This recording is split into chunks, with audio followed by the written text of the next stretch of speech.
squad that many look at. Van Hecke forward to Hinchelwood, little deft touch in behind looking for Welbeck, and it's flicked off Kinski. He didn't convincingly get it clear, but he managed at the second attempt before Welbeck could pounce. Yeah, he did. It was a back pass from Porro, and Kinski didn't want to pick it up.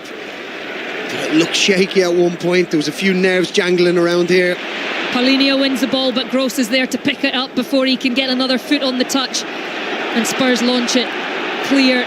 Verbruggen will just come out of his area and pick that up, pass it to Buscagli and to Gross, and Gross telling him to switch the play, but he goes back to his goalkeeper, and this time Verbruggen goes long looking for Mitoma. It falls to Hinchelwood, plays it inside, but wasn't quite what he intended, I don't think, as Van de Ven picks up the ball and drives forward. Now Siemens on the left hand side. Spurs trying to get into Brighton's final third. Siemens goes down, but the referee says play on. The Spurs fans don't appreciate that decision from the official, as Mitoma releases Minte down this left hand side up against Danso, trying to get the better of Danso, which he does. He's into the area looking for the cross to Welbeck at the back post, but it's easy for Kinski to clutch out of the air, and still Matt O'Reilly and Jorginho Rutter below us waiting to come on.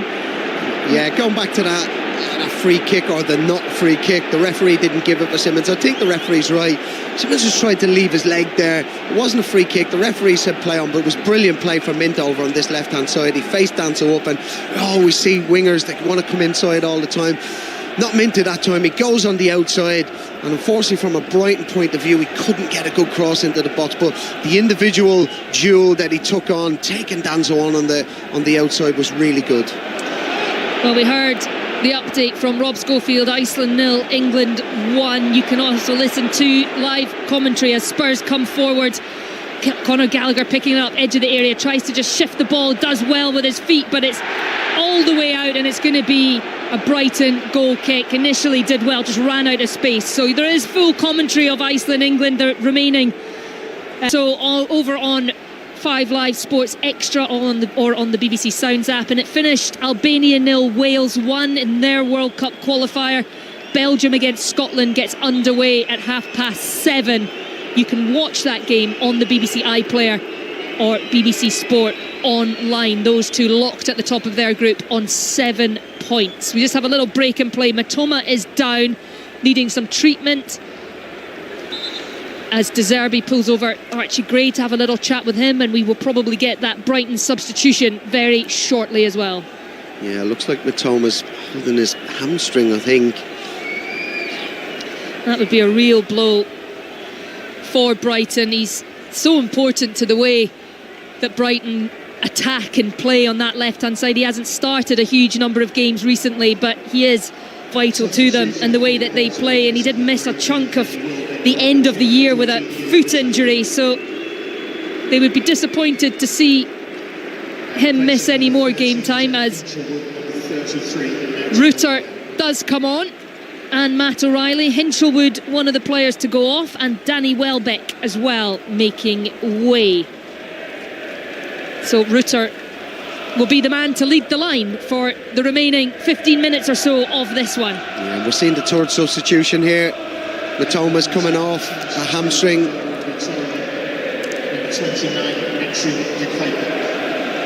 And De Kuyper as well will make his way on for Tottenham, as is Lucas Bergwijn. Sorry, De Kuyper will come on for Brighton in that change, replacing Mitoma, but Lucas Bergwijn as well is going to make his way on for Tottenham. It's been a busy minute for you there. It's been a busy minute with the substitutions. All happen at once, Andy, don't they?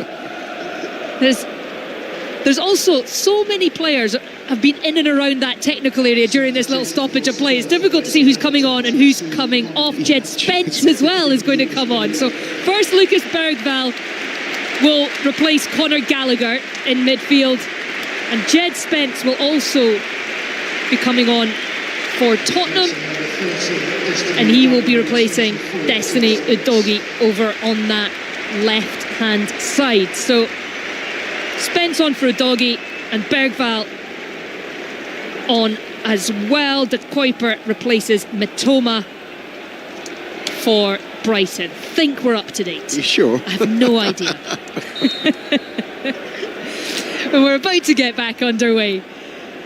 Brighton with the goal kick. But let's get another update from Reykjavik. Iceland against England, that Women's World Cup qualifier. Hang on a minute, because Tottenham have won the ball back. Siemens, edge of the area, gets a shot away, inside with the post, back in the net.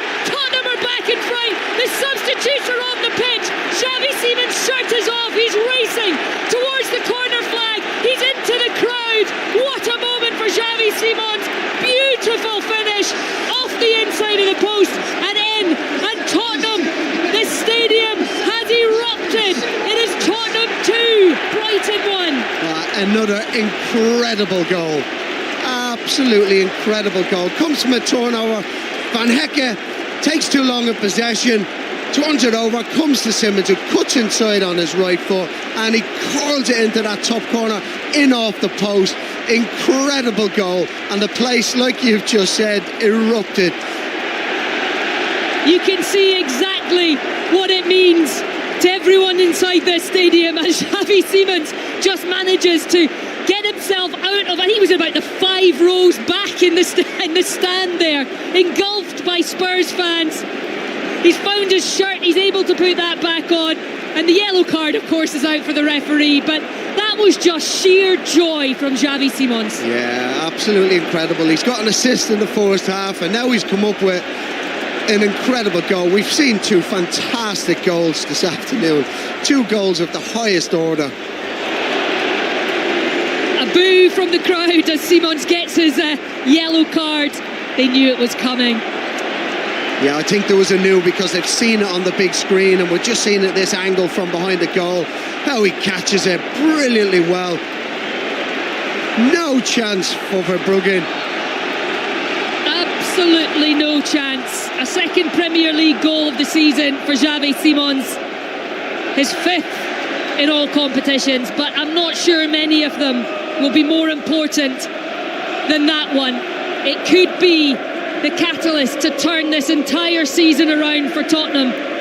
And we can see even Vicario on the bench, not part of things today, urging his team on. And the momentum has changed, and the atmosphere inside this stadium has completely changed. Yeah, it has. And actually, probably over the last 10 minutes, we haven't seen very much from Brighton at all. And you know, the way things stand, unless something changes for them, I can't really see them getting back into the game, and this could be a vital win for Tottenham. It could be. We were going to go to Iceland, England. Can we still do that? Get an update from Rob Schofield. Let's get the latest, Rob. Sorry to cut you off there. Not at all. England still 1-0 up, but Hannah Hampton has pulled off 4 huge saves. It's all Iceland with point-blank efforts and goal-mouth scrambles like she did at Wembley late on against Spain. England's number 1 is preserving the points here for Serena Wiegman. Still 1-0 up with 6 minutes to go. Dominic Solanke with an effort that is cleared by Van Hecke. Will be a Tottenham corner, and every single pass forward, every single challenge and every single moment that goes Tottenham's way is just greeted by a huge cheer from this crowd. Yeah, and I think that's going to get louder as this game progresses, as we go into, just about to move into the last 10 minutes. It's a huge 10 minutes for Tottenham Hotspur. Really is. A huge 10 minutes for them indeed as well, but also for Wolves, because as things stand, their defeat today and Spurs leading here, they will be relegated today from the Premier League. That is not on Tottenham's mind. They are only concerned with themselves. Just an added side note as things start to get wrapped up at the end of the season. Porro trying to get the cross in, blocked by O'Reilly. It goes out for a Tottenham throw-in down next to the corner flag. It has been a busy day, a busy weekend. Coventry secured promotion last night. Cardiff City secured promotion today. Bromley were promoted from League 2, didn't even have to play their game after Notts County lost. And Wolves, as things stand, with 10 minutes left to go here, are relegated from the Premier League. A huge 10 minutes though for Tottenham as Bergvall looks to launch the long throw into the middle of the area. Goes towards that front post. Solanke gets a flick on it, but it's cleared by Vifer. It will be picked up by Porro under pressure from Rutter. Gets it to Bergvall. He makes the run overlapping, which Bergvall finds. And now Bergvall gets it back, but Matt O'Reilly puts a foot in and it comes back off the Spurs man, and Brighton will finally get some possession. Yeah, well, they need to get some possession because it's been probably 10 minutes, I would say, since they had any kind of real feel for the ball, and the substitutes haven't been able to make any impact. They haven't been able to sustain that pressure, or they haven't been able to build the possession like they normally do. It's all Tottenham at the moment, and in terms of intensity, Tottenham are right on the front foot, making it really difficult for Brighton. A little stoppage because Pedro Porro's landed awkwardly on, smacked his head off the turf, so the referee just stopping play, but he's back up on his feet. The referee's now telling him he needs to go and get some treatment off the side of the pitch. He's not keen to come off, Pedro Porro, and there's been a couple of players, and I think he is one of them, that has sort of shown that leadership, that drive that perhaps Tottenham have been missing a little bit over this second half of the season in particular. Yeah, but there was no need for him to get down there. It wasn't a challenge, and he's absolutely fine. You can see that he's absolutely fine. You need all your players on the pitch. Well, another change for Brighton as Ayari is replaced by Costellas, the 18-year-old. He's not been involved in the last 6 Premier League games after being left out. Fabian Hertzler not happy with the way that he was training, conducting himself, so he's got an opportunity in these final 8 minutes plus added time to try and get Brighton back into this game. This is a huge game as well for Brighton. They are chasing European football, and with Bournemouth winning earlier today, it means that Brighton are down to 10th as the ball in from Tell goes straight through to Verbruggen. So Brighton 2 points off Chelsea in 6th place as things stand. They need a spark, there's no doubt about that. They've gone kind of stale in this game. And it's all Tottenham. Tottenham are winning all the duels, are winning all the second balls, and that's given them a foothold in the game. But they come forward now. Minte on the right-hand side, trying to find the shooting opportunity, the crossing opportunity, which he does, and Kinski, really brave, dives out, wins the free kick as well with the challenge coming in from Costellos. Brave goalkeeping from Kinski. Yeah, I don't know why Costellos didn't go with his head though. He kind of tried to go with his feet, and it was never that. Go with your head and be brave to get on the end of that cross. It was a good angle on the cross, and I don't know why he's going with his foot up there. Yeah, he goes foot first and catches Kinski right in the hip area. But this is concerning for Tottenham because Xavi Simons is down. It looks like it might just be a touch of cramp, but they're certainly asking for the change to be made. A couple of Xavi Simons himself and now Archie Gray making the symbol of substitution over towards the Tottenham bench, but he's really grasped the opportunity, getting a start today. Xavi Simons not started the last 4 league matches.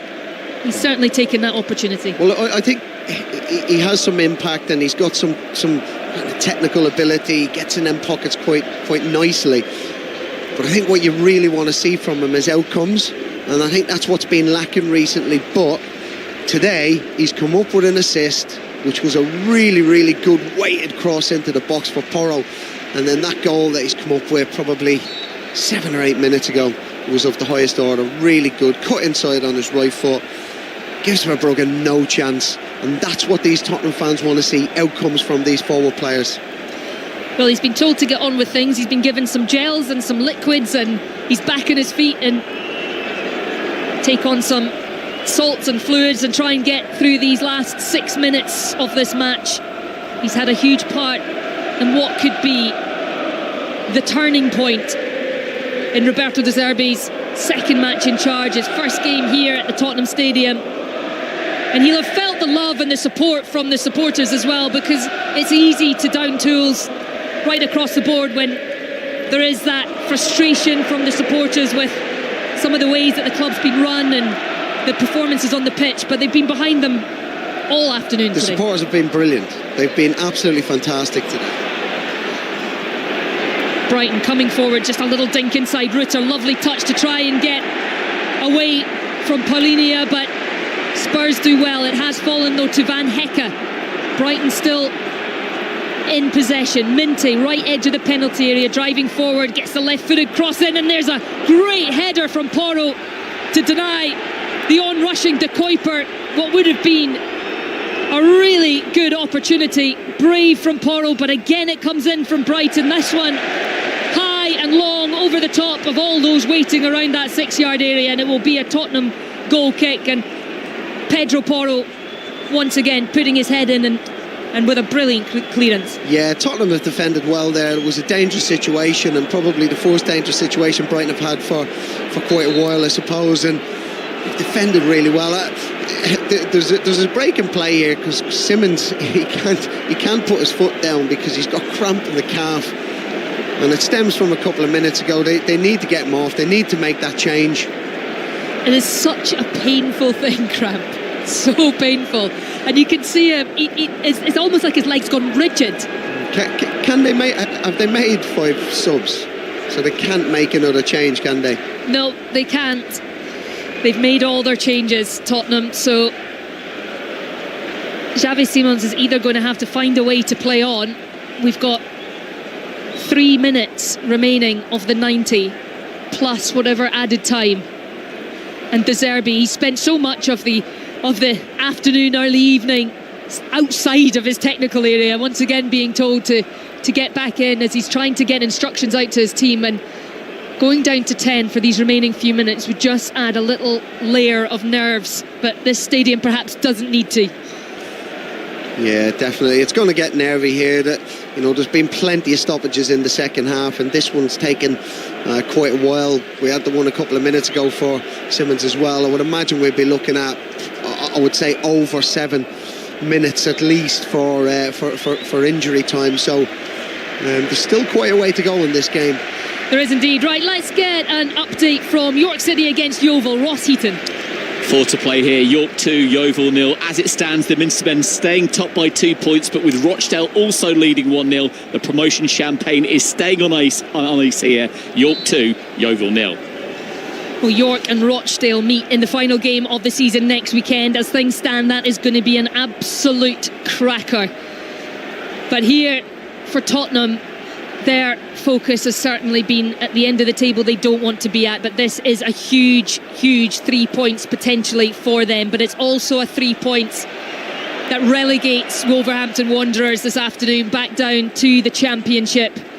A heavy defeat for them away to Leeds United, coupled with a win here by Spurs, would mark the end of their Premier League status.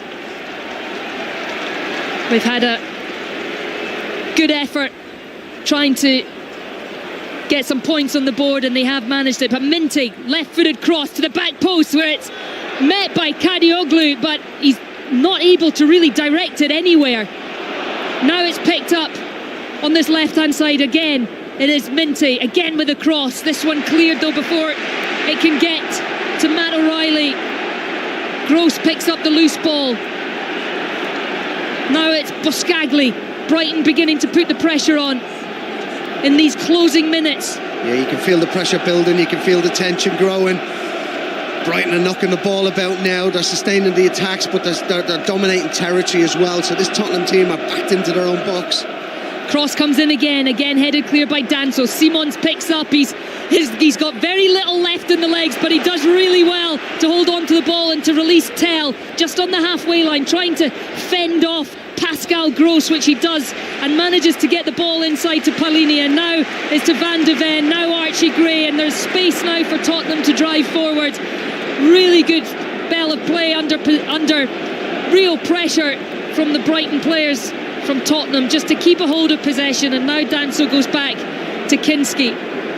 Kinski goes long. Solanke beaten to it by Boscagli, but it'll be picked up by Tell. Takes it down on his chest. Good challenge from Minty. Gray heads it forward. Van Hecke's there to clear up. And we've got 8 added minutes. 8 minutes of nerves inside this stadium. It's 8 minutes, but Tottenham are pretty much playing with 10 men at the moment because Simmons can't move. He's cramping up, and he can't really contribute anything. So it's backs to the wall, and it's going to be a long 8 minutes for these fans and for Roberto De Zerbi. It is indeed, but they are doing their best to try and get behind their team and drive them forward to a first 3 points of 2026, a first Premier League win since the 28th of December. Ball comes in, far post, headed back across the line, and there's bodies everywhere, and Kinski dives on the loose ball. and the roar and the relief around the Tottenham Hotspur Stadium. So many bodies in that congested area, and Kiski has it in his hand. So let's get the full time from Iceland against England. Rob Schofield. Yeah, England's 500th fixture ends in a 1-0 win. Alessia Russo's goal in the first half, a dominant first half performance. Different story after the break. Temperature dropped in Reykjavik and England began to freeze. Iceland grew in confidence, and there was 6 crucial Hannah Hampton saves in the latter stages. Serena Wigman's side moved back 3 points clear of Spain, who they visit in June for the penultimate crunch game in this group. Only the top team qualifies automatically for the World Cup. It's finished here. Iceland 0, England 1.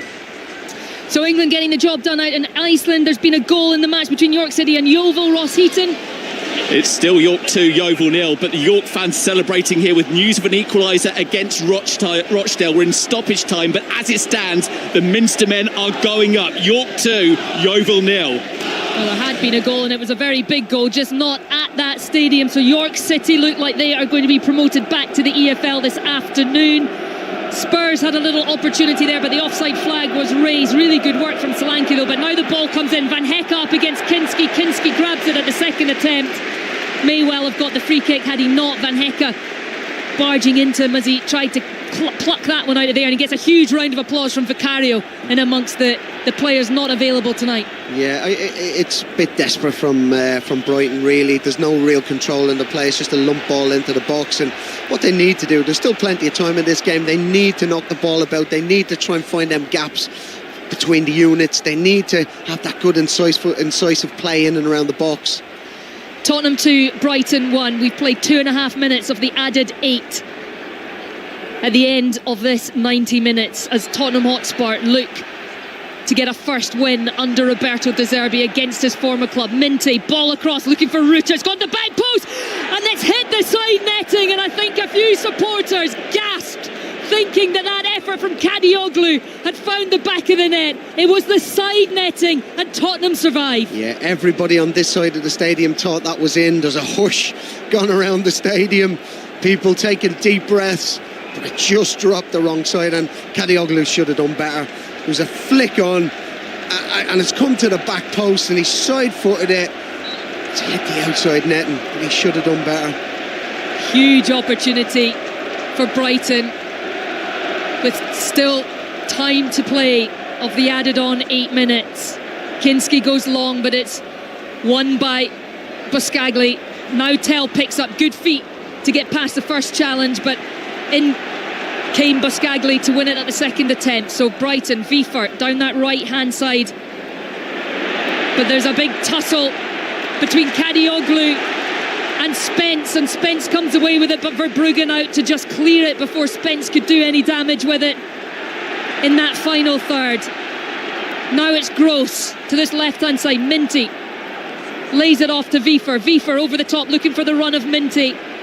Cross comes in only as far as Danso, but Van Hecke's done really well, won it back. Now he drops it to far post, and Jorginho Rutter, first time, left foot on the edge of the area, finds that top of the net. There are Spurs bodies on the ground, but the Brighton players run away in celebration, and that little pocket over in the corner are on their feet, and around the rest of the stadium there is silence, there is head in hand. It is Tottenham 2, Brighton 2. Well, Danso is absolutely distraught. He took too long on the ball, he dwelled on it, and Van Hecke done excellently well. He dispossessed him, cut it back. Ridger with the finish. It's a brilliant finish on his left foot into the roof of the net. Hush around this place. Brighton fans absolutely love it. They went straight into the net to get the ball and put it back on the halfway line. They want to go and try and get a winner. You couldn't write it. You couldn't write it. You really couldn't write it. 5 minutes of added time played, and Brighton get themselves level for the second time in this game. And we still have 3 minutes to play. Yeah, I have to say, I didn't see it come in. I know there's a little bit of pressure, but I didn't see them creating that chance. And it comes from a mistake. Well, Brighton coming forward again down this right-hand side. Kadioglu back to Wiefer. Kadioglu gets the ball in towards that back post where Minte is lurking, but it's headed out by Tell. It will be a Brighton corner, and the only noise in this stadium is coming from that corner opposite us, that little pocket of Brighton fans. This has been an incredible game of football. It really has. It's swung both ways. There's been chances at both ends and good tempo to the game. Goals, brilliant goals, sloppy goals. We've had a bit of everything. We have indeed. And is there a sting in the tail to come from Tottenham? Ball comes in, Kinski punches it clear, good two hands to it. It's fallen to Simons, who's dispossessed, and now Brighton come forward, but it's going to be a free kick for Spurs. Simons lying on the turf, and a little bit of calm for a brief moment as that whistle blew. I think Simons has got lucky there. I don't think that was a free kick. Based on what the referee and how he's let things go, I think Simons has gone down easily there, and that would have been a dangerous situation. Well, we are approaching the final minute of the added on 8. There will surely be a little bit additional time after that Brighton equaliser, deep into injury time, but it's Tottenham coming forward. Bergvall unable to get on the end of the pass, Van Hecke sliding in to launch the ball into the Spurs fans. It will be a Tottenham throw in level with the edge of Brighton's penalty area. Danso, he's coming across, he's going to launch it into the box. More excitement into the last minute, and can Tottenham come up with a win? This place would go absolutely wild. It would go absolutely insane. And down below us, there's so many Tottenham coaching staff, substitutes out in that technical area, just trying to organise this set piece because they know the time is running out, the chances are running out. But Danso drops it to Simons around 30 yards outside central. Porro now out to this right hand side where Archie Gray is. He's got a couple of Brighton players ahead of him. He's getting pushed in towards a corner, does really well though to scoop it through the legs, but Brighton able to pick up possession, and now Brighton with an opportunity to perhaps come forward. Dispossessed though, Bergvall spins away, edge of the area, Simons drops out to Gray, great effort, well saved by Verbruggen.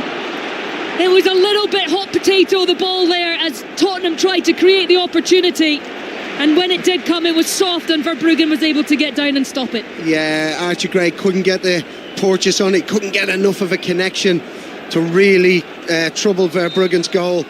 There it is, the final whistle. I thought we might get a little bit more added time, but 98 minutes is what we have played, and it is just the point for Tottenham. They thought that they were on their way to a first victory of 2026, but in the 95th minute, Jorginho Rutter broke Spurs' hearts, and yet that search goes on for 3 points. But Andy Reid, it was a performance that seemed different for Spurs today. Did you see signs that under De Zerbi there is a confidence, there is something that he can work with to try and get themselves out of the mess they're in? Yeah, I think what I've seen from the performance, not necessarily in possession and how they build and how they play, which is what you associate with De Zerbi's teams. What I saw was an appetite to work hard, was an appetite to win duels, to win second balls, and that gave them a foothold in the game. Solanke was brilliant for them all evening. He got hold of that ball, let them get up the park, and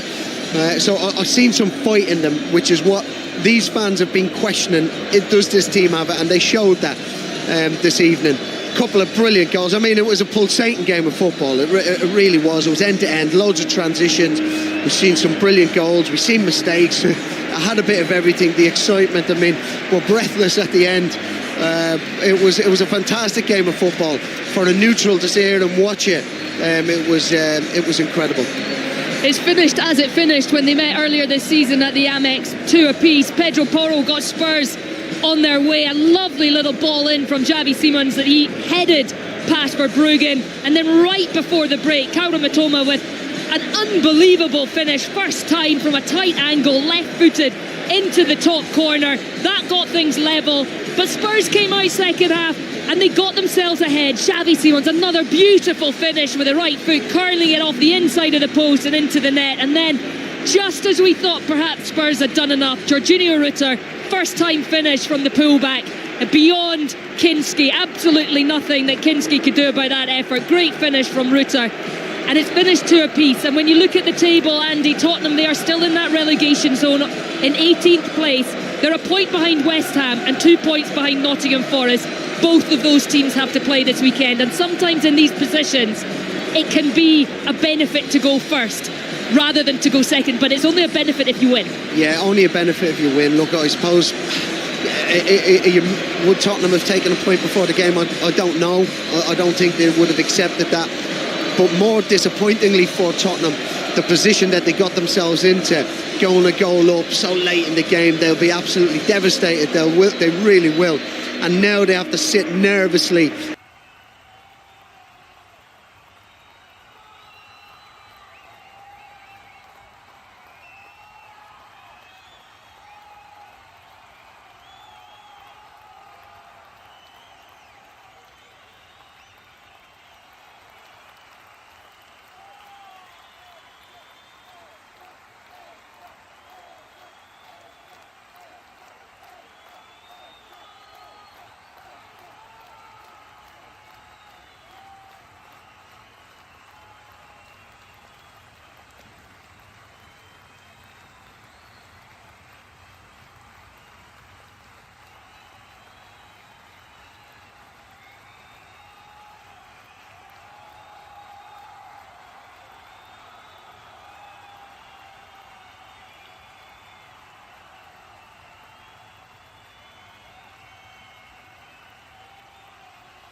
Hard tackling live. Super League action. Strong and hard and made of steel. Live commentary of the UEFA Champions League. Champions of Europe again.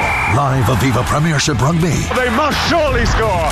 Golf coverage that's perfectly pitched. We're not allowed to cry on radio. We're supposed to be tough. Serving up live ATP Masters Series tennis. And Andy Murray, with his head in his hands, goes to congratulate Novak Djokovic. I'm so happy. Talk Sport 2. Live international football. What a goal! Get in the ring. Go the distance. Talk Sport 2. And Fury's got it. A unanimous decision. If you can kick it, Hit it. Bowl it. Pass it. Putt it. Pot it. or catch it. You'll find it right here on Talk Sport 2. The prodigal son of all radio stations is on the air. Can they make it 2? Talk Sport 2, because sport never stops. We're sorry, this commentary is not available in your country. Please visit talksport.com/commentaries to hear an alternative stream or listen to TalkSport 2 for even more live sport. Talk Sport has so much sport, we're running out of radio to play it. In fact, we've got enough rugby, cricket, horse racing, boxing, motor racing and golf For an entire other radio station. And the thrilling games continue. The prodigal son of all radio stations is on the air. Talk Sport 2, because sport never stops. There ain't no stopping them now. Get set for more live sport, more incisive pundit comment and opinion, and more Andrew McKenna. Thank you very much. That'll do. Sport radio that hits you for 6. Talk Sport 2. Ball there to a ball, and he's bowled him. He's dragged it back onto the stumps. Hard tackling live. Super League action. Strong and hard and made of steel. Live commentary of the UEFA Champions League. Champions of Europe again. Live Aviva Premiership Rugby. They must surely score. Golf coverage that's perfectly pitched. We're not allowed to cry on radio. We're supposed to be tough. Serving up live ATP Masters Series tennis. And Andy Murray, with his head in his hands, goes to congratulate Novak Djokovic. I'm so happy. Talk Sport 2. Live international football. What a goal! Get in the ring. Go the distance. Talk Sport 2. And Fury's got it. A unanimous decision. If you can kick it, Hit it. Bowl it. Pass it. Putt it. Pot it. or catch it.